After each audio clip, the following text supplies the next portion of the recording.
Kita mulai atau nunggu? Mulai ini, Ustaz. Mulai aja nggih. Assalamualaikum warahmatullahi wabarakatuh. Waalaikumsalam Bismillahirrahmanirrahim. warahmatullahi wabarakatuh. Bismillahirrahmanirrahim. Alhamdulillahirabbil alamin. Wa bihi nasta'inu ala umurid dunya waddin. Wassalatu wassalamu ala asyrafil anbiya'i wal mursalin Sayyidina wa habibina wa syafi'ina wa qurrati a'yunina wa maulana Muhammadin wa ala alihi wa ashabihi wa dzurriyyatihi ajma'in, amma ba'd. Asyhadu an la ilaha illallah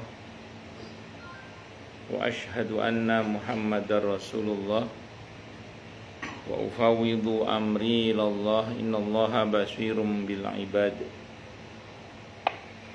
Hasbiyallahu la ilaha illa huwa alaihi tawakkaltu wa huwa rabbul arsyil azim.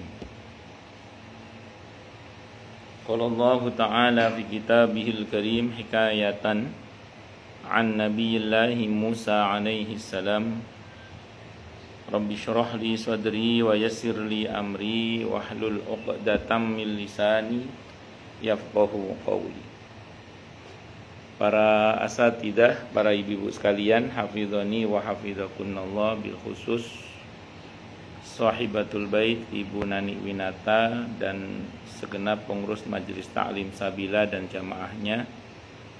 Semoga beliau, Ibu Nani beserta keluarga besarnya dan Ibu Majelis Ta'lim Sabila, pengurus dan jamaahnya, semoga selalu dalam naungan rahmat, barokah, perlindungan serta bimbingan Allah Subhanahu wa taala. Amin Allahumma amin insyaallah. Assalamualaikum. Dan tentu saya doakan semoga kemuliaan ibu-ibu sekalian selalu dijaga dan ditingkatkan terus oleh Allah Subhanahu wa taala sebagai seorang muslimah, sebagai seorang istri, sebagai seorang ibu, dunia hingga syurga. Amin Allahumma amin insyaallah. Allahumma inna nas'aluka ilman nafi'a wa rizqan thayyiba wa amalan mutaqabbala wa fatahallahu lana futuhal arifin. Allahumma inna na'udzubika min ilmin la yanfa' wa amalin la yurfa' wa qalbin la yakhsha' wa du'a la yusma'. Allahumma ati anfusana taqwaha wa zakkiha anta khairu man zakkaha anta waliyuha wa maulaha. Amin Allahumma amin insyaallah.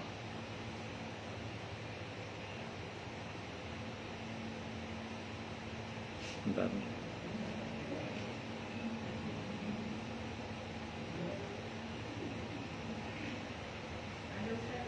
Sudah kelihatan wajah saya kan? Oh dari ibu tapi ya? Ada. Oh. Nggih. Bismillahirrahmanirrahim. Halaman 338. Qala al-mu'allif rahimahullahu taala wa nafa'ana bi ulumihi fid dharain amin.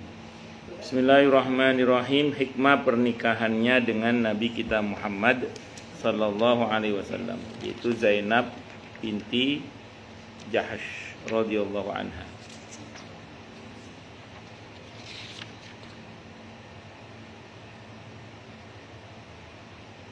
Bismillahirrahmanirrahim.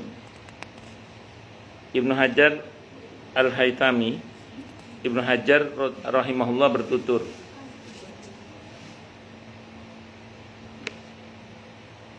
wa hada aidan min ablaghi ma waqa'a fi dhalik wa huwa ay yakuna alladhi kana zawjuha huwa al-khatib li'alla yadhunna ahadun anna dhalika waqa'a qahran bi ghairi ridahu wa fihi aidan ikhtibarun ma kana 'indahu minha hal baqiya minhu syai'un am la. Wa fihi istihbabu fi'lil mar'atil al-istikharata wa du'aiha 'indal khitbati qabla al-ijabah qabla al-ijabati wa anna man wakkala amrahu ila Allah azza wa jalla yassarallahu lahu ma huwa al-ahadzu lahu wal anfa'u dunyan wa ukhran. Ini tindakan Rasulullah Muhammad sallallahu alaihi wasallam mengutus Zaid ibn Harisah radhiyallahu anhu agar meminang Zainab radhiyallahu anha untuk beliau, termasuk peristiwa yang paling berat dalam rangkaian episode kehidupan itu. Kebayang ya, melamar mantan istri untuk bapak angkatnya. Untuk bapak angkatnya. Zaid ibn Harisah radhiyallahu anhu kalau bukan karena dorongan iman tidak sanggup ini. Nah, jadi kekuatan iman mengalahkan kepentingan pribadi. Jadi kekuatan iman mengalahkan kepentingan pribadi. Saya jamaah punya satu orang putri ditaksir oleh laki-laki Belanda non muslim, belum kunjung masuk Islam. Sebetapapun orang tuanya sangat cinta pada putrinya, agama tetap prinsip. Sayang banget sama putrinya, tapi kalau agama itu soal prinsip. Itu namanya iman mengalahkan perasaan. Iman mengalahkan perasaan. Dulu sahabat Nabi ketika masuk Islam, salah seorang sahabat Nabi ketika beliau masuk Islam, ibunya ngancem mau bunuh diri. Dan ini anak yang sangat berbakti pada orang tuanya. Kata ibunya, kalau kamu tidak keluar dari agama Muhammad, aku akan bunuh diri. Kata anaknya itu, saya sangat mencintai ibu, saya sangat berbakti pada ibu, saya sangat sayang sama ibu. Tapi kalau pertaruhannya harus keluar dari agama Nabi Muhammad SAW, silakan, kalau ibu mau mati tidak apa-apa. Artinya memang pertaruhannya perasaan, tapi iman yang dimenangkan. Itu di masa Nabi beberapa mengalami itu. Beberapa mengalami itu. Bahkan beberapa harus mengambil keputusan meninggalkan suaminya. Seperti dua putri Nabi kita Muhammad SAW yang harus meninggalkan suaminya, itu dua anaknya Abu Lahab itu. Gara-gara mereka masih kafir, sementara sudah turun ayat yang melarang di surah Al-Baqarah itu, melarang wanita muslimah menikah dengan laki-laki musyrik. Akhirnya menjanda dua putri Nabi itu. Walaupun yang satu anaknya Abu Lahab ngejar ke Madinah, menurut satu riwayat masuk Islam. Kalau menurut satu riwayat akhirnya masuk Islam karena saking cintanya kepada putri Nabi kita Muhammad sallallahu alaihi wasallam yang Zainab radhiyallahu anha. Kan putri Nabi ada namanya Zainab juga radhiyallahu anha. Ada Ruqayyah, ada Ummi Kulsum radhiyallahu anhuma. Allahu akbar. Terus kemudian Zaid radhiyallahu an adalah mantan suami Zainab radhiyallahu anha, dan dialah yang disuruh meminang Zainab radhiyallahu anha untuk Nabi kita Muhammad sallallahu alaihi wasallam. Ini dilakukan agar orang tidak menyangka bahwa itu adalah pemaksaan yang tidak diridhoi Zaid radhiyallahu an. Jadi perceraian antara Zaid dengan Zainab radhiyallahu an itu bukan atas maunya Nabi, bukan. Tapi atas maunya Zainab radhiyallahu anha. Jadi, dan Zainab punya hak untuk menggugat cerai suaminya. Alasan yang dipakai adalah khawatir agamanya terancam. Dimana kalau pernikahan dipertahankan, ngerinya nanti tambah lama tambah banyak dosanya. Nah, daripada tambah banyak dosa, ketemu di mana kacamatanya, Bu? Iya. Enggak.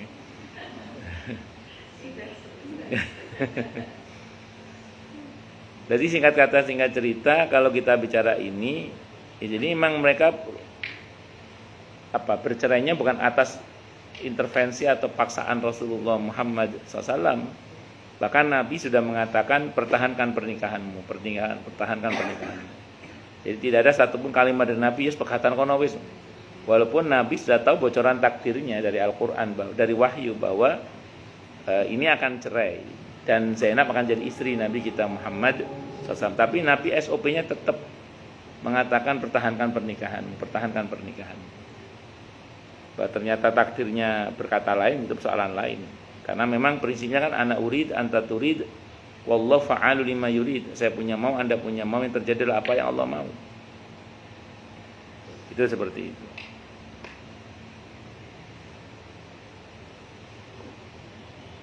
Pada tindakan itu juga terdapat pengujian pada diri Zaid radhiyallahu anhu terhadap diri Zainab radhiyallahu anha. Masih adakah perasaan keberatannya ataukah tidak? Maksudnya nurut apa enggak sama perintah Rasulullah? Itu ujian bagi Zaid. Apakah hanya gara-gara perasaan terus dia tidak nurut sama Nabi, atau dia memenangkan imannya daripada perasaannya? Ternyata Zaid radhiyallahu anhu lulus. Beliau memenangkan imannya daripada perasaannya. Kadang nggak tega juga marahin anak kalau dia nggak sholat misalnya gitu ya. Tapi agama nyuruh kita untuk memerintahkan mereka sholat. Kalau udah diperintah dari 7 tahun sampai 10 tahun tidak kunjung sholat, bagi sebagian orang tua yang sangat sayang sama anaknya tentu berat memukul anak itu. Tapi tentu pukulan yang mendidik ya, bukan pukulan yang smackdown. Bagi sebagian orang tua itu. Tapi itu perintah agama, maka harus dipukul. Tapi pukulan yang mendidik ya, bukan pukulan yang saulang smackdown. Itu seperti itu. Yes. Ya itulah konsekuensinya. Sehingga kan pernah ada seorang tua itu nanya ke seorang syekh, "Syekh, anak saya pulang main, Syekh. Capek, tidur sampai bablas asar." Ini maksudnya bab yang belum sholat asar gitu maksudnya. Sudah menjelang maghrib lagi. Nah itu saya mau bangunin nggak tega Syekh, karena dia capek. Bagaimana sebaiknya Syekh? Karena dia ini capek sekali dia kayaknya. Nggak tega saya mau bangunin, kata dia gitu. Kata Syekh itu gini pertanyaannya. Bagaimana kalau seandainya AC di kamar anak ibu itu terbakar? Sementara anak ibu tidur di kamar itu. Yang ibu lakukan apa? Oh saya bangunkan. Saya gendong dia. Kalau udah nggak mau bangun, saya paksa untuk bangun. Terbakar AC-nya, takutnya dia mati kalau pada kita gitu ya. Kata saya itu gini, kalau AC terbakar saja ibu bangunkan dengan paksa anak ibu, lalu bagaimana dengan api neraka kalau tidak sholat itu? Nah maka kadang bertindak dalam tanda kutip agak memaksa ke anak, kayak maksa ngaji. Kalau nggak dipaksa nggak ngaji tenan, kan gitu ya. Anak-anak itu kalau nggak dipaksa ngaji, betul-betul nggak ngaji loh itu. Nggak dipaksa sholat, bisa nggak sholat beneran itu kadang. Untuk beberapa anak ada yang dimudahkan oleh Allah kita untuk memerintahnya, tapi ada yang sulit kan. Nggak tega sebagian orang tua kan ada capek seakan loh. Perbandingan tadi itu, wong api AC konslet terbakar di kamar, kita segera tolong anak jangan sampai kebakar. Ini kalau anak nggak salah ancamannya bukan api AC lagi, tapi api neraka. Itu seperti itu. Ya, kadang ya itu tadi harus tega itu kadang. Tapi tega dalam pengertian yang mendidik ya, bukan tega dalam pengertian kejam, bengis bukan. Nah saya itu kalau ngukur keintiman anak saya sama istri saya itu, kan istri saya kan pola pendidikannya kan keras sekali, galak banget itu. Saya itu ngukurnya gini, pokoknya kalau anak-anak masih akrab sama ibunya berarti aman itu aja. Dan alhamdulillah masya Allah hingga detik ini anak-anak sama ibunya akrab banget, bahkan kalau ada masalah ceritanya sama ibunya, alhamdulillah. Berarti galaknya istri saya itu masih dalam koridor mendidik, bukan galak yang bengis misalnya gitu, bukan. Kan ada yang galak bengis, ada itu seperti itu. Itu seperti itu. Masya Allah, apa rek? Baru bangun tidur ya? Kenapa mau kesini? Jadi singkat kata singkat cerita, ini ujian iman antara apakah mau memenangkan iman atau memenangkan perasaan. Itu seperti itu. Dan masih banyak lagi lah pada banyak kasus ya, Ya saya mohon maaf ya.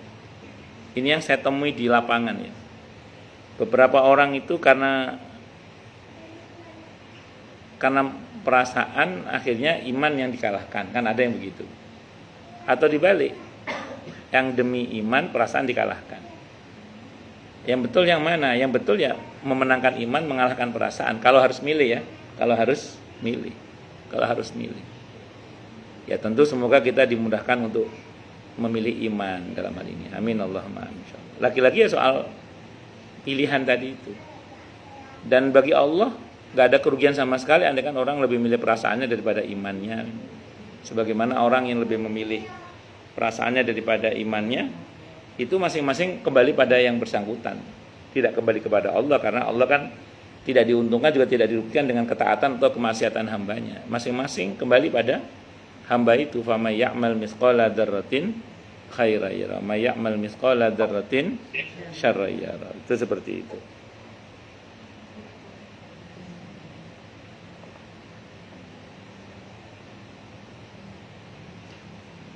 Ya kayak kalau ada orang buta nih, kalau ada orang buta karena ketidaktahuannya dia mau minum racun, ada gelas isinya racun.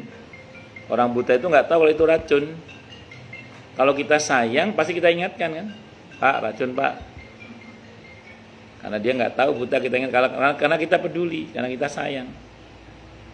Nah terus kemudian karena dia ngeyel mau ngambil racun itu, kita teriak, Pak racun Pak, hati-hati Pak. Gitu. Kita teriak. Orang yang nggak paham dikira ini orang kok galak banget sama orang buta teriak-teriak, padahal kita maksudnya menyelamatkan dia. Orang yang nggak paham kadang ketika kita berlaku tegas, memilih iman, mengorbankan perasaan, itu kesannya kan kayak kejam gitu. Padahal itu untuk keselamatan orang itu sendiri sebenarnya.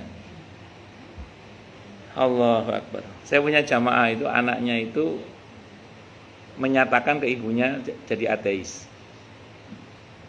Kata ibunya, sholat. Ma, aku ini ateis ma, nggak peduli, pokoknya sholat. Pokoknya harus sholat, nggak peduli, pokoknya harus sholat. Harus puasa, paksa sama ibunya. Nurut sih, oh, ibunya galak. Ya, amin insyaallah, mudah-mudahan. Ya kan semua kan memang butuh proses ya. Sebagian orang mungkin ada yang mengalami seperti itu. Ada yang menjadi agnostik, naudzubillah min syarri dzalik, macam-macam. Sekarang media itu kan luar biasa. Orang kalau nggak hati-hati ya, kita orang tua itu sebanyak-banyak mendoakan lah. Karena menurut saya yang satu-satunya yang kuasa membolak-balikkan hati itu hanya Allah saja. Hanya Allah saja. Why? Tapi tadi macam saya itu nggak peduli, mau ateis mau nggak, harus sholat pokoknya, harus sholat pokoknya. Lanjut. Ya paling enggak itu upaya orang tua selagi masih hidup agar anak tetap istiqomah dalam ketaatan kepada Allah. Soal ini itu terserah. Pada tindakan itu terkandung pula dalil bahwa seorang perempuan disunahkan melakukan istikharah dan berdoa ketika dipinang. Jadi di antara kesunahan kalau dipinang adalah istikharah. Jadi nanti kalau ada yang melamar Kira, betul Kira namanya. Nah, walaupun sudah mantep cocok, kalau bisa tetap istikharah. Istikharah itu ada dua maknanya, Bu. Yang pertama minta pilihan dari kata khiyar. Atau yang kedua minta kebaikan. Jadi kalau ibu masih gamang, masih ragu, salat istikharahnya minta pilihan. Ya Allah tolong tunjukkan apakah ini baik untuk jadi mantu saya atau jadi calon suaminya Kira. Mohon petunjuk. Nanti isyarat Allah itu bisa muncul melalui mimpi, bisa melalui gejala alam, bisa melalui kecenderungan hati. Kalau bisa Kira juga melakukan istikharah, jadi tidak hanya ibu. Gitu. Nah kemudian yang kedua, kalau ibu mantep sama kandidatnya ini, wis mantep cocok. Maka kalau udah mantep cocok, tetap istikharah tapi minta kebaikan. Salat istikharah, ya Allah, saya sudah mantep sama mantu saya, calon mantu saya ini, tolong jadikan dia suami yang baik untuk anak saya. Itu namanya minta kebaikan namanya. Nah itu.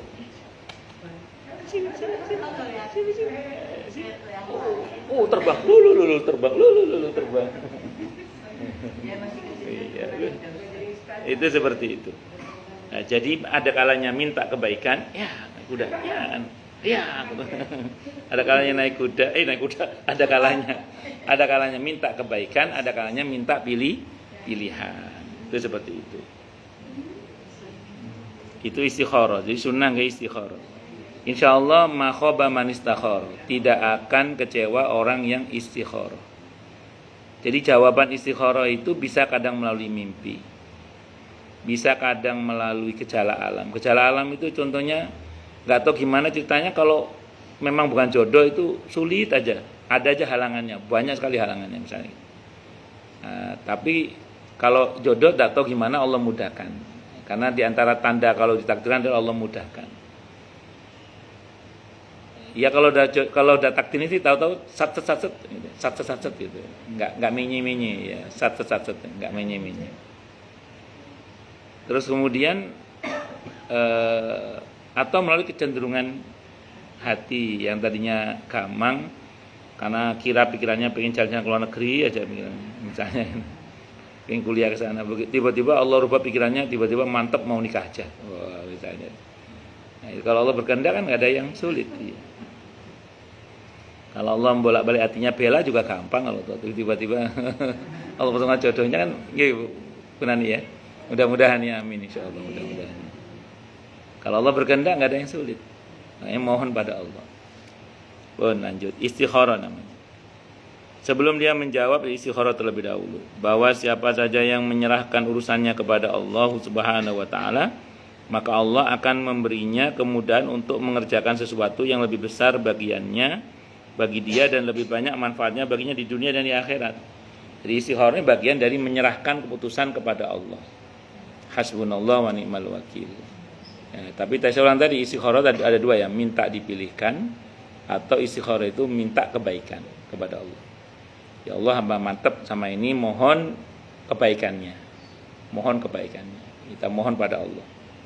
Kalau minta pilihan, ya Allah, mohon beri petunjuk kepada hamba apakah ini baik untuk dunia akhirat hamba atau untuk putri hamba. Nah, kalau ada yang lamar putri kita, biarpun tampan, biarpun kaya, biarpun keturunan baik-baik, asal soleh, terima jadi menantu. Ingatan gitu? Dan gitu. Itu rumusnya itu. Lanjut. Terdapat pula hikmah yang menunjukkan keutamaan Zaid ibn Harisah radhiyallahu an, dan dalil yang menunjukkan kebaikan iman, kebaikan keyakinan dan kesediaannya berserah diri kepada ketetapan Allah Ta'ala dan keputusannya. Keyakinan bahwa Rasulullah Muhammad sallallahu alaihi wasallam itu tidak berbicara berdasarkan hawa nafsunya, dan bahwa apa yang beliau perintahkan, apa yang beliau lakukan adalah wahyu dari Allah Ta'ala. Oleh sebab itu Zaid ibn Harisah radhiyallahu anha tunduk kepada perintah Allah Ta'ala dan memaksa hawa nafsunya untuk lebih mengutamakan keridhaan Allah dan Rasulnya. Itulah kebiasaan orang-orang soleh terdahulu. Makanya Nabi Ibrahim alaihissalam itu ketika diperintah menyembelih putranya nggak pakai nolak. Kenapa? Karena yakin bahwa perintah Allah nggak mungkin mencelakakan. Maka beliau nurut, disembelih betul putranya, dan hebatnya putranya mau. Dan apa yang terjadi? Ya memang Allah prank kan itu. Ternyata itu hanya ujian, maksudnya ujian. Dan ternyata justru itu menjadi sebab kemuliaan Nabi Ibrahim alaihissalam. Itu seperti itu. Itu keyakinan. Itu sama dengan ketika Nabi Musa dihadapkan pada dua pilihan yang sulit. Nyebrang lautan risikonya mati, di belakang Fir'aun dan pasukannya risikonya mati dua-duanya itu. Tiba-tiba perintah Allah apa? Pukul lautan. Itu Nabi Musa itu orangnya cerdas, kritis, berani Nabi Musa itu. Tapi ketika perintahnya mukul laut, Nabi Musa enggak protes. Karena perintah Allah. Coba kalau pakai kecerdasannya, pasti protes itu. Kenapa kok laut yang dipukul? Kenapa kok enggak baduknya Fir'aun saja yang dipukul? Kan mukul baduknya Fir'aun lebih masuk akal kan daripada mukul laut. Tapi Nabi Musa tidak pakai nanya, dipukul aja udah lautan itu. Qaddarallah, terbelah, dan dengan mudahnya beliau selamat. Itu iman itu namanya. Itu iman. Kalau nggak pakai iman ya nggak bisa gitu. Itu seperti itu. Nah demikian juga ketika ya banyaklah contoh-contoh yang lain itu. Yang pokoknya kalau kita bicara iman, ya itu kita bicara keyakinan kepada Allah. Sebenarnya gini ya, kalau kita mau sedikit berendah hati aja mengakui bahwa ilmu kita terbatas. Ilmu kita terbatas dan karenanya dibutuhkan iman. Jadi ilmu kita terbatas karenanya dibutuhkan iman. Dan sains membuktikan bahwa selalu apa yang kita tahu dengan yang kita tidak tahu, yang kita tidak tahu selalu lebih banyak daripada yang kita tahu. Itu rumus itu. Jadi apa yang kita tidak tahu selalu lebih banyak daripada apa yang kita tahu. Makanya dibutuhkan iman itu. Itu seperti itu. Saya ulang bersyukur kepada Allah bagi siapapun yang memilih iman daripada perasaan. Tapi jangan gini ya, jangan saklek juga gini ya. Tuh, makanya beragama itu jangan pakai perasaan. Itu kalimat yang keliru itu. Kan ada orang itu, beragama itu jangan pakai perasaan, pakai iman, bukan pakai perasaan. Nah, gini. Kalimat yang pertama yang mengatakan bahwa iman harus dimenangkan dari perasaan itu betul.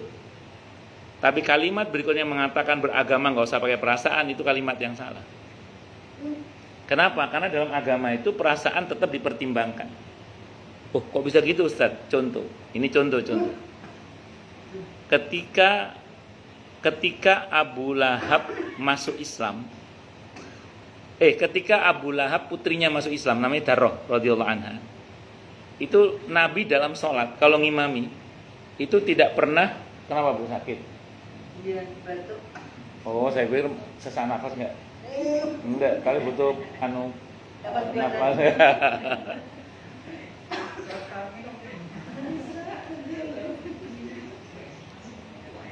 Saya ulang ya. Jadi ketika Darrah radhiyallahu anha masuk Islam, itu putrinya Abu Lahab. Darrah radhiyallahu anha itu Nabi baca surah Al-Lahab itu cuma sekali. Setelah itu nggak pernah baca di dalam sholat. Kalau pas ngimami itu. Tahu kenapa? Jaga perasaan makmumnya. Jaga perasaan makmumnya.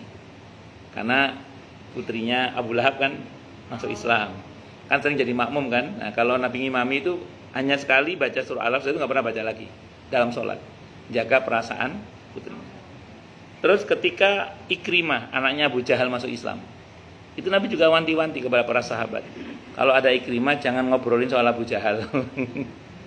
Berarti Nabi menjaga perasaan. Jadi menjaga perasaan itu tetap ya dibutuhkan dalam Islam. Nah, bahkan kepada bangsa jin Nabi pernah melakukan.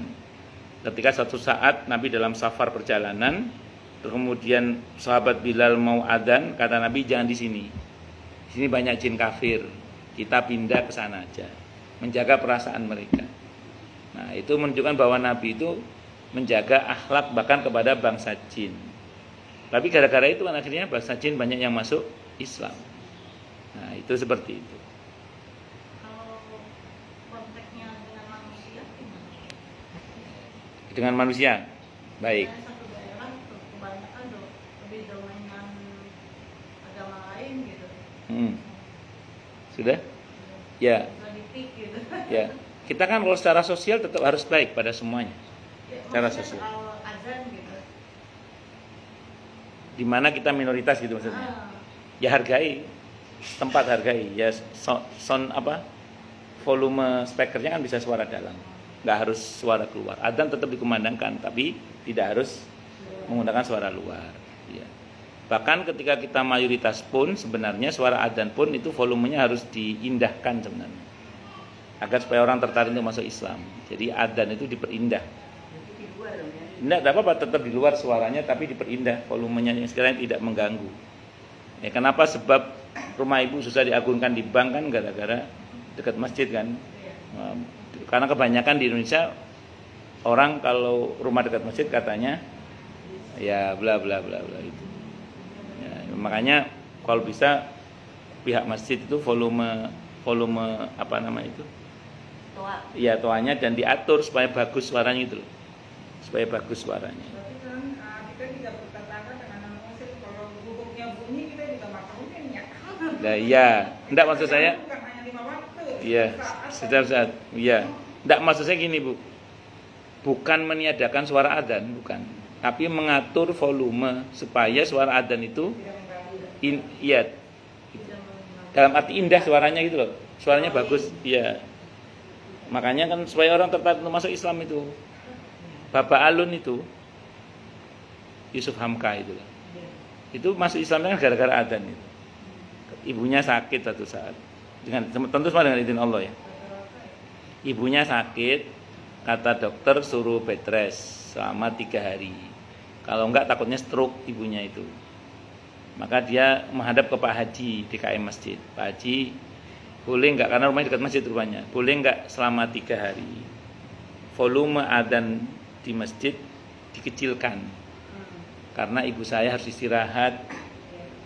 Kalau nggak istirahat selama 3 hari ke depan takutnya stroke, kata dokter. Kata Pak Haji itu untuk kamu Lun seminggu katanya, 7 hari kita kasih suaranya pelan pokoknya. Nah di situ justru beliau akhirnya terenyuh kan, dengan izin Allah akhirnya masuk Islam karena terenyuh dengan akhlak itu. Apa? Akhlaknya itu. Ya. Itu seperti itu. Ya begitulah kira-kira nih. Pun. Ya itu tadi Nabi itu sahabat Bilal mau adzan aukamakal dalam sirah itu ada itu. Jangan di sini, ini banyak jin kafir. Jaga perasaan jin kafir. Kita agak ke sana aja. Menjaga perasaan. Makanya meruqyah itu, Bu. Itu ada kalanya mengusir, ngajak perang berarti. Ada kalanya ngajak damai. Damai maksudnya udah kamu jangan ganggu. Ini doa ini dibaca supaya jin itu tidak mengganggu kita. Jadi tidak tidak mengganggu. Ada yang dipakai untuk perang juga bisa. Biasanya kalau dipakai untuk perang itu biasanya nanti jinnya itu dendam biasanya. Itu yang ditakutkan oleh pakar-pakar ruqyah itu. Karena gini, jin itu umurnya panjang. Nah, sementara kalau dia ngajak perang, mungkin si yang meruqyah itu udah meninggal tapi jin itu masih hidup. Yang diserang siapa? Anak cucunya. Nah, karena jin itu masih dendam. Nah, makanya kita dalam Islam diajarkan untuk memohon kepada Allah perlindungan agar kita dan anak cucu kita itu dilindungi dari godaan setan, dari gangguan setan. Itu doanya ibundanya Siti Maryam itu. Kepada Siti Maryam doanya apa? Inni u'iduha bika wa dzurriyyataha minasyaitonir rajim. Aku mohonkan perlindungan kepada anakku Maryam ini dan keturunannya dari godaan setan yang terkutuk. Kalau anak jenengan banyak, ini kalau laki perempuannya campur, inni u'iduhum bika wa dzurriyyatahum minasyaitonir rajim. Kalau perempuan semua anaknya banyak, u'iduhunna u'iduhunna bika wa dzurriyyatahunna minasyaitonir rajim. Kalau 2 orang, u'iduhuma bika wa dzurriyyatahuma minasyaitonir rajim. Tinggal ganti itunya aja, domirnya itu. Kalau bingung bahasa Arabnya, bahasa Indonesia saja. Ya Allah, aku mohonkan kepada perlindungan untuk anak-anak hamba dari godaan setan yang terkutuk. Untuk anak hamba dan keturunannya dan keturunan hamba. Insya Allah itu anak kita selamat dari godaan setan. Ngerinya itu dari setan-setan yang dendam-dendam itu ngerinya. Dan kita tidak tahu pas kita baca apa ya, itu termasuk yang ngajak perang apa yang ngajak damai dalam pengertian jangan mengganggu gitu. Itulah kenapa saya sering sampaikan ke ibu-ibu kan, kalau di rumah tiba-tiba ada apa selama nggak ganggu biarin aja, selama nggak ganggu. Jadi kalau mulai mengganggu ya kita sikapi. Pensikapan itu bisa ngajak perang tadi atau ngajak damai. Jadi ngajak damai maksudnya ada jangan ganggu saya, ini saya baca doa ini semoga dia tidak bisa mengganggu kita. Rabbi a'udzubika min hamazati syayatin wa a'udzubika rabbi ayyahdurun, atau ngusir secara baik-baik. Sampai mana tidaknya sih? Keistimewaan Nabi kita Muhammad SAW bahwa beliau menikahi Zainab radhiyallahu anha tanpa wali dan masuk ke dalam kamarnya tanpa meminta izin karena beliau melaksanakan perintah Allah Ta'ala yang menikahkan beliau dengan Zainab radhiyallahu anha. Allah Ta'ala berfirman tatkala Zaid menyelesaikan keperluannya kepada dia, kedudukan dan keutamaan Zainab radhiyallahu anha bahwa Assalamualaikum warahmatullahi wabarakatuh. Bu Mastura ya.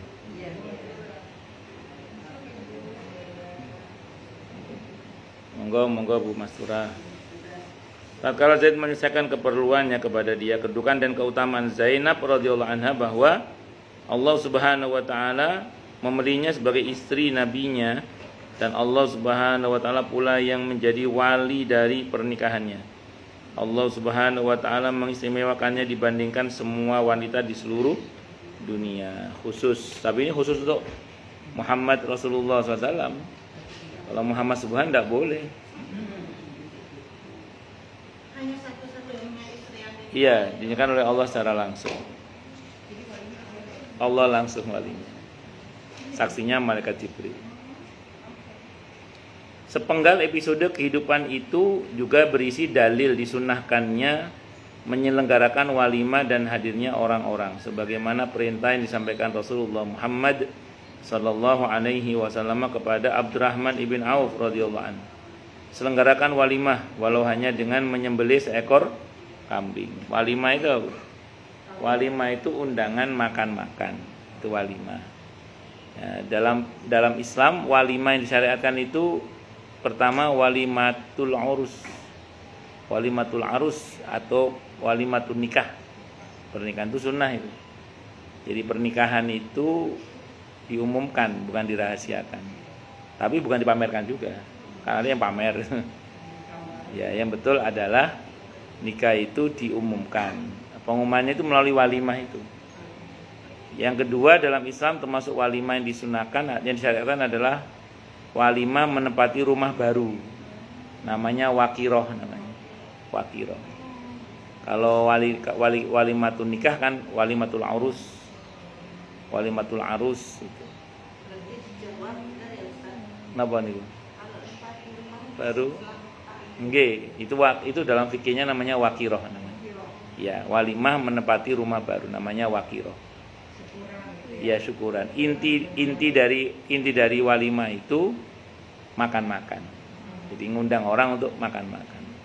Makanya kalau orang mendatangi walimah, kalau dia puasa sunnah, harus dibatalkan saat dia datang ke walimah itu. Dari rumah puasa nggak apa-apa, sampai di tempat walimah harus dibatalkan. Kenapa? Karena dia diundang untuk makan. Nah, kalau dia nggak makan, nanti mengecewakan yang ngundang. Makanya suruh makan, dibatalkan. Puasa sunnah tapi ya. Nah, namun kalau undangannya bukan undangan makan-makan, tapi undangan yang ada makannya itu beda. Jadi undangan makan-makan sama undangan ada makannya itu beda. Kalau walimah kan undangan makan-makan. Kalau ini enggak, undangan ada makannya itu beda. Contoh, ada taklim. Pas taklim ada konsumsinya.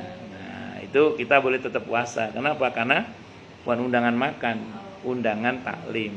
Itu seperti itu. Terus gimana sama walimatul khitan, Ustaz? Walimatul khitan. Ya, itu kan banyak orang walimatul khitan. Ya, boleh nggak? Atau walimatul safar, boleh nggak itu? Gini, saya ulang tadi, sependek yang saya baca tapi ya, yang disyariatkan dua tadi, walimatul urus sama walimah menempati rumah baru. Itu yang saya tahu ya, dua itu.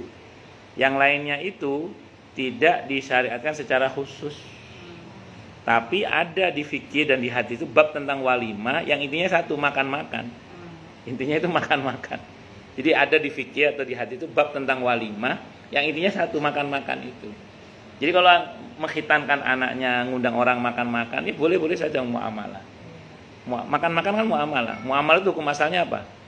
Boleh, hingga ada dalil yang melarangnya. Ya, cuman jangan diharuskan. Anakmu khitan kok gak ngadain acara? Nggak harus. Jangan diharuskan. Tapi boleh. Oh, buat senang-senang anak saya lah, saya undang teman-temannya, saya senang. Boleh, silakan aja, tidak ada masalah. Tapi tidak harus. Termasuk kalau orang mau haji, mau umroh, mau apa, itu sebenarnya gini. Ini aslinya gini. Kalau di fikih itu, kalau seseorang akan menempuh perjalanan yang berisiko pada kematian, itu dianjurkan untuk menyelesaikan sangkut paut muamalahnya. Zaman dulu kalau datang orang satu-satu kan capek.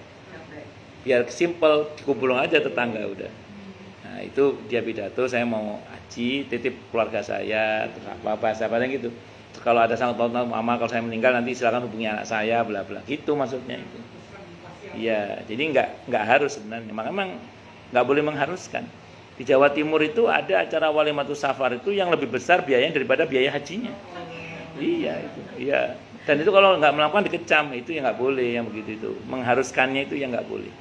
Saya pernah ngisi kajian di Bukaka, di perusahaan Bukaka yang dulu Fadil Muhammad, sekarang masih Fadil Muhammad. Bukannya Ma'ruf Kala. Dia dulu Fadil Muhammad, sampai sekarang Ma'ruf Kala kalau nggak salah. Iya. Ya Allah. Nggak boleh ngeliat orang ganteng. Pun. Nah di divisi yang saya ngajar, kan ada banyak divisi ya. Di divisi yang saya ngajar itu memberikan hadiah tiap tahun untuk haji bagi anggotanya. Nah, pernah di antara karyawan yang menjadi anggota dalam divisi itu kebagian berangkat haji. Tak mau dia. Ditanya sama namanya Bu Sofi. Bu Sofi itu menjadi pimpinannya. Kenapa tidak mau, Kak? Bu Sofi itu cerita, orang itu menjawab, biaya walimatus safar kampung saya mahal, Bu. Jadi dia nggak sanggup dengan walimatus safarnya itu. Iya, terus belum lagi selama di sana nanti ada acara ngaji yang mesti ngasih konsumsi selama 40 hari. Keluarga saya nggak sanggup, Bu, keluarga saya, dia bilang gitu. Nah, sebenarnya gini, soal walimatus safarnya, soal mendoakan orang selama haji itu tidak ada masalah sebenarnya. Yang menjadi masalah kan ketika itu diharuskan, sementara dia keluarganya tidak mampu. Nah, makanya dia nolak. Itu seperti itu. Akhirnya tetap berangkat atas dengan saya karena saya itu bagian saya untuk mengingatkan bahwa itu nggak wajib, Pak. Itu. Jadi kalau Bapak nggak pun juga nggak apa-apa. Cukup yang semampunya saja. Tidak harus ngikuti semua maunya orang. Itu seperti itu. Itu namanya walimah, makan-makan. Sepenggal episode. Kalau pernikahan memang mesti diumumkan, bukan dirahasiakan tapi diumumkan. Bukan berarti dipamerkan. Tolong bedakan diumumkan sama dipamerkan beda. Dipamerkan kan dia teng-teng bojone. Ini buatan diumumkan maksudnya apa? Supaya tidak terjadi fitnah. Bahwa si fulan sama si fulana sudah menikah. Agar kalau ketemu itu ya tidak terjadi fitnah. Terus sekarang malah yang pindahan malah jarang syukuran. Yang pindahan ya, padahal tuh malah tiba-tiba di rumahnya udah diisi, nggak ada ngomong, nggak apa gitu. ya itu sunnah wakiroh.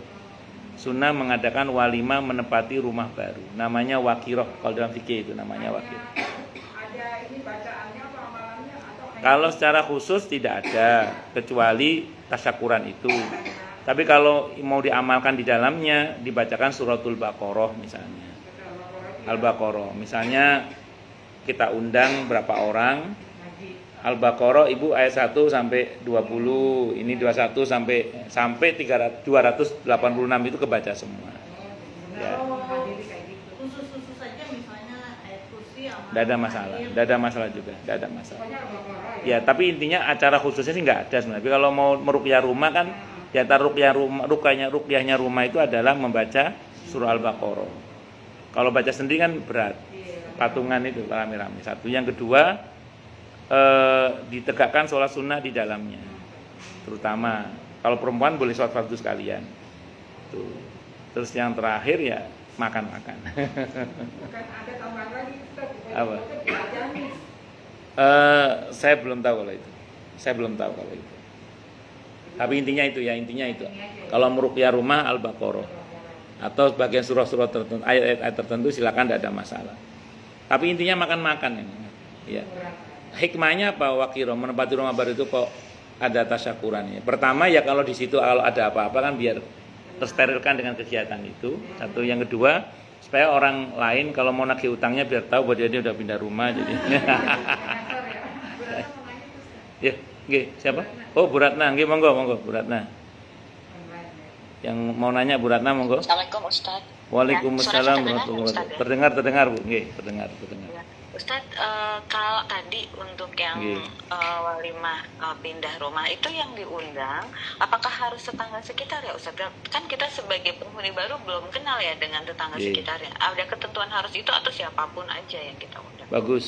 Dari tetangga yang lama. Gitu. Ya, terutama sih tetangga yang lama dan tetangga yang baru. Iya. Iya, tetangga yang lama dan tetangga yang baru. Kalau tetangga yang lama kan semacam pemberitahuan. Nanti kalau nyari saya di sini. Ya. Ya, kalau tetangga baru karena ibu belum kenal, itulah pentingnya kita lapor RT. Nah, nanti yang undang biar Pak RT. Itu. Kalau di kampung saya, Wakiro itu ada namanya Sinoman. Sinoman itu gini. Jadi biasanya pihak tuan rumah acara pengajian pertama itu terus ngasih umuman, ini kami open house open house sampai jam sekian, monggo siapapun tetangga yang mau ke sini kami hidangkan makanan ala kadarnya, tapi nanti kerjasama sama Pak RT.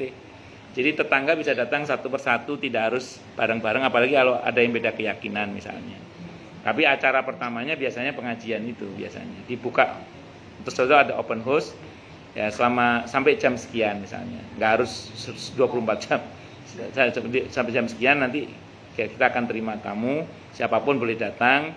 Silakan menikmati hidangan yang kami sediakan walaupun ala kadarnya misalnya gitu. Itu begitu. Ya, maaf. Tapi kalau misalnya kita ke Pak RT terus Pak RT bilang udah nggak apa-apa, nggak usah gitu, ya udah ya kita berarti kan kita pasti kalau mengundang harus dari Pak RT ya karena kita belum kenal dengan sekitar.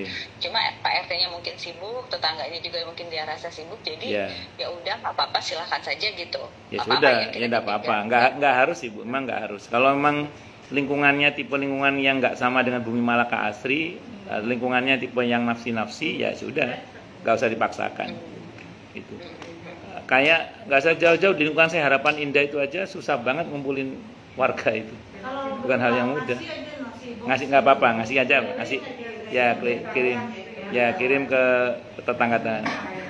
Ya memperkenalkan kami warga baru. Nggak apa-apa, silakan, itu soal cara sih sebenarnya, soal cara. Ngasih box gitu ya. Itu soal cara aja sebenarnya. Intinya itu kita mengenalkan diri bahwa kita ini baik-baik loh kesini itu gitu.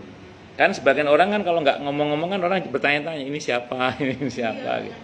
Itu seperti itu. Itulah fungsinya wakiroh ya, supaya kita tidak terjadi fitnah atau apa. Walaupun nggak wajib sih hukumnya, nggak wajib, nggak harus. Tapi memang agak jadi rasan-rasan sih. Dekat rumah saya itu ada rumah gede, banget. Saya dan insya Allah seluruh tetangga mungkin ya, itu belum pernah diundang ke situ. Padahal itu hampir setiap saat yang ngadakan acara ngumpulin orang. Tapi ya gitu, anak yatim, formal saking dikumpulin dari mana-mana, tapi tetangganya nggak pernah dikumpulin untuk acara tempat itu. Akhirnya kan tetangga kan klesik-klesik, ini siapa sih orang gitu. Ya jadi klesik-klesik itu. Jadi paling nggak sekali lah tetangga itu diundang supaya kenal. Oh rupanya beliau bapak ini. Ya, memang nggak wajib sih. Ya betul. Memang nggak wajib, cuman itu dianjurkan, disunahkan. Itu wakiroh. Nggih, sami-sami beratna sami-sami. Namanya wakiroh namanya. Kalau pernikahan walimatul urus atau walimatul arus. Kalau menempati rumah baru walimanya namanya wakiroh namanya, wakiroh. Kenapa? Dua itu yang saya tahu disyariatkan. Kalau yang lain kembali pada hukum asalnya muamalah, disunahkan bukan diwajibkan, ya. Kalau muamalah itu intinya satu. Kalau tadi walimatul khitan, walimatul safar. Kalau akikah kan ada syariatnya. Akikah itu istilahnya gini, bukan walimah dalam pengertian orang mesti diundang ke rumah. Akikah kan bisa dibagikan kalau akikah. Itu ya nggak harus mendatangkan orang. Makanya akikah pun kalau mau dapat walimah juga nggak apa-apa. Intinya gini, walimah itu muamalah. Muamalah itu hukum asalnya adalah boleh, hingga ada dalil yang melarang. Selama tidak ada dalil yang melarang boleh. Makanya gini, saya termasuk yang nggak setuju ketika ada orang mau ngadakan walimatul khitan, dia mengatakan nggak ada sunnah nabinya ini walimatul khitan.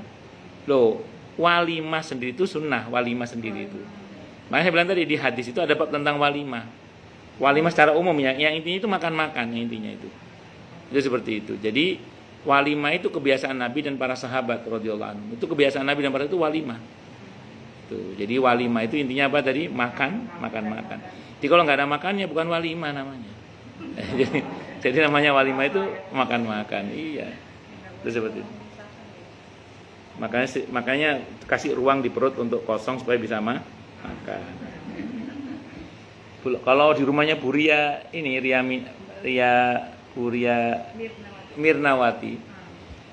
Wah, menunya itu ya Allah banyak banget itu. Sampai saya bingung mau makan itu. Iya. Mulai pecel madiunnya. Belum diundang ya? Pecel madiunnya. Baksonya, gulenya, satenya ada ayam, ada saat belum ayam gorengnya. Ini puasa-puasa ngomong gitu. Puasa Ustaz. Berarti yang terbarat ke Maria ya. Iya, insyaallah. Oh, Ria itu Masya Allah. Iya. Kalau Bu Purnama sederhana tapi Masya Allah. Ya, sama Pak Aswin juga gitu sama. Sederhana tapi Masya Allah. Kalau yang Bu Ria itu menunya bingung saya itu. Ya Allah. Saking banyaknya itu. Tidak tahu kapan ngundang lagi. Jamaahnya kalau dia jangan pakai aja lah. Bercanda. Ya semuanya bagus. Semuanya bagus. Oh Allah. Kalau dulu kiai saya itu kalau ngadakan walimah itu kiai saya itu ngundang aja itu tukang bakso, tukang sate diundang aja ke rumah. Iya, nanti tamunya suruh milih aja. Kalau kiai saya itu gitu. Kalau kiai saya. Allah. Itu persis seperti Gubernur Pak Sofi Sudirman saat mantu di Surabaya.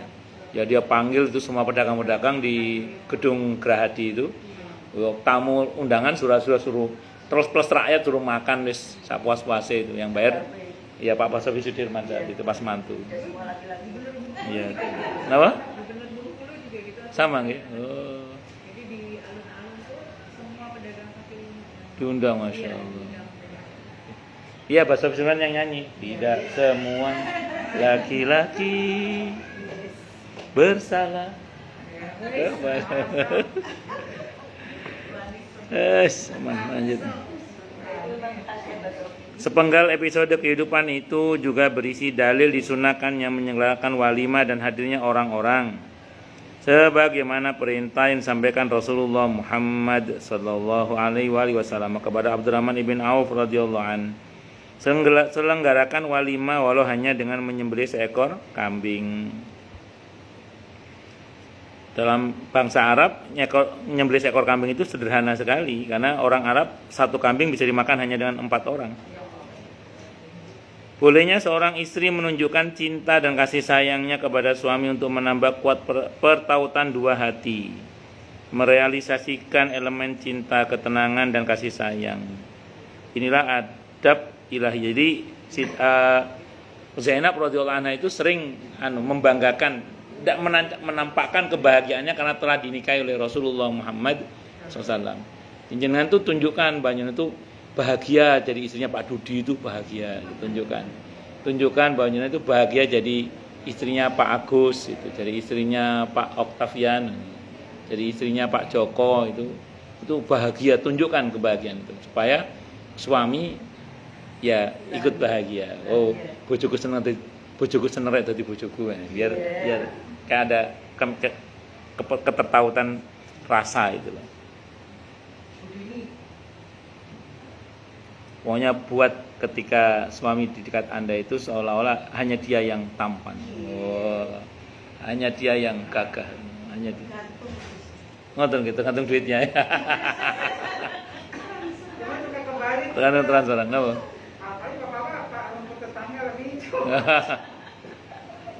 Iya sih, kadang bapak-bapak gitu juga sih, rumput tetangga lebih hijau daripada rumput halaman sendiri. Nanti ibunya bisa ngomong juga, burung tetangga lebih berkicau daripada.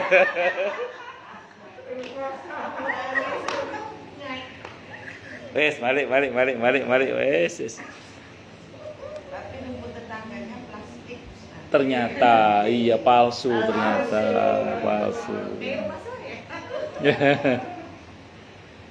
Inilah adab ilahiyah yang mulia diajarkan oleh Allah Subhanahu wa taala kepada para sahabat yang mulia dan para tabi'in sesudah mereka. Wahai orang-orang yang beriman, janganlah, tapi betul lah Bu. Salah satu sisi kenapa suami itu misalnya lebih kepada istrinya itu di antara ketika sang suami itu dibahagiakan oleh sikap istri yang dalam tanda kutip ya, menganggap seolah-olah bahwa inilah suamiku yang paling ganteng, yang paling baik, ya mengorangkan. Itu suami itu rasanya itu kok Ustaz bisa ngomong, saya kan laki-laki. Walaupun Ustaz begitu sama itu. Nah, itu normalnya. Ya. Ngoten nggih, mautnya istri. Payuan maut. Rawian pengen klepek-klepek. Lanjut. Wahai orang-orang yang beriman, janganlah kalian masuk ke dalam rumah-rumah Nabi kecuali bila kalian diizinkan untuk makan dengan tidak menunggu-nunggu waktu masak makanannya, dan akan tetapi apabila kalian kalau makanan masih dimasak bagaimana ya, ditunggu. Akan tetapi apabila kalian diundang maka masuklah. Jadi begitu waktunya makan sudah siap dihidangkan baru masuk. Jangan makanannya masih dimasak udah nunggu gitu, jangan, kelamaan nanti. Nah, bila kalian sudah selesai makan maka bubarlah dan jangan berlama-lama dalam berbicara. Namanya bertamu itu jangan lama-lama.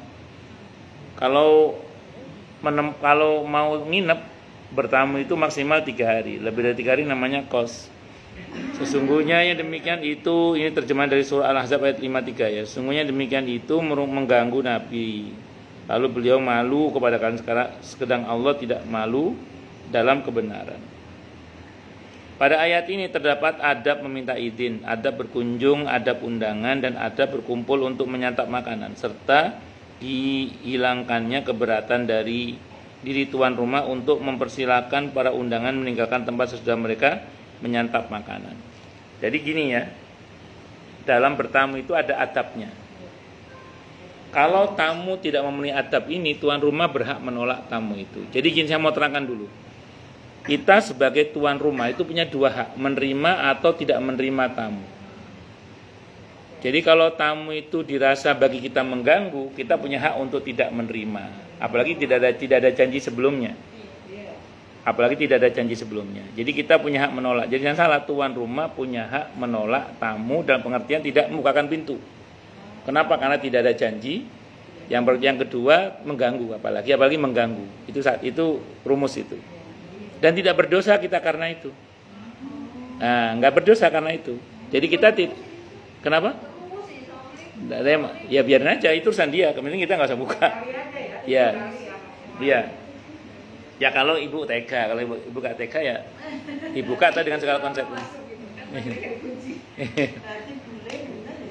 Iya, itu dalam Islam. Jadi itulah kenapa kan kata Nabi kalau kita bertamu itu adabnya izin. Nabi sendiri itu kalau mau ke rumah sahabat nyuruh delegasi. Sampaikan bersifat saya mau datang. Iya, aukamakol. Adab. Nah, bagus. Saya mau tunjukkan ini. Tampaknya sekilas bagus ya bikin kejutan. Tapi dalam adab Islam itu nggak bagus. Kalau misalnya kita nggak mau ngerepotin orang, nggak apa-apa ngomong aja. Saya mau datang, nggak usah masak. Saya yang bawa makanan. Udah, nggak usah masak. Saya tak pesan bakso aja nanti. Jadi itu jangan sampai kita itu bikin ya. Walaupun kita orang tuanya. Ya, kecuali gini, bikin kejutan gini. Kita ikut, cuman kita nggak ngomong kalau kita ikut. Yang tetap ada berita ada tamu gitu. Misalnya om sama tante. Ya ini om sama tante ke situ. Padahal kita ngikut juga, tapi nggak ngomong-ngomong terus tahu-tahu kejutan. Kalau itu nggak apa-apa. Kenapa? Karena sudah terkonfirmasi ada tamu yang mau datang, sehingga dia sudah persiapan. Itu pengalaman dasar jauh-jauh kan. Kadang mertua itu datang ke sini bikin kejutan itu. Kata istri saya, ya seneng tapi gak siap. seneng tapi gak siap gitu kan. Kadang tahu-tahu ibu mertua datang gitu. Ya jadi kalau saya sih tidak ada masalah. Cuman istri kadang ya seneng, cuman kan kaget itu loh, nggak siap gitu. Ya gitu, nggak siap semuanya gitu. Kalau tahu datang kan kita siapin apanya gitu. Iya gitu. Jadi apa?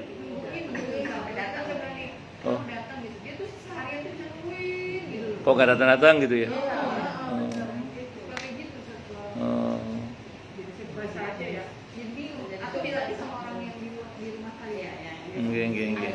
Enggak.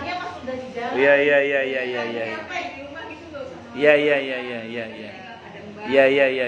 Tapi jangan mau mama dulu gitu ya. Iya. Kenapa? Jadi saya punya teman tuh menikah sama bule. Dia bilang, aku tuh nggak bisa walaupun itu saudara mertua gitu. Kalau datang ke rumahku harus confirm. Kalau nggak confirm suamiku nggak suka, suaminya bule. Nggak terima, mau saya nanti gini. Terus saya bilang sama anak saya, kita nanti masa mama datang aja harus bilang gitu. Ternyata adabnya gitu ya. Nabi aja iya begitu. Iya, adabnya begitu memang. Satu, kemudian yang kedua itu kan kita sebagai tamu kan kalau sekiranya salam 3 kali nggak dijawab, kata Nabi pulang kan, pulang, karena kita nggak tahu dia ngapain di dalam, kan nggak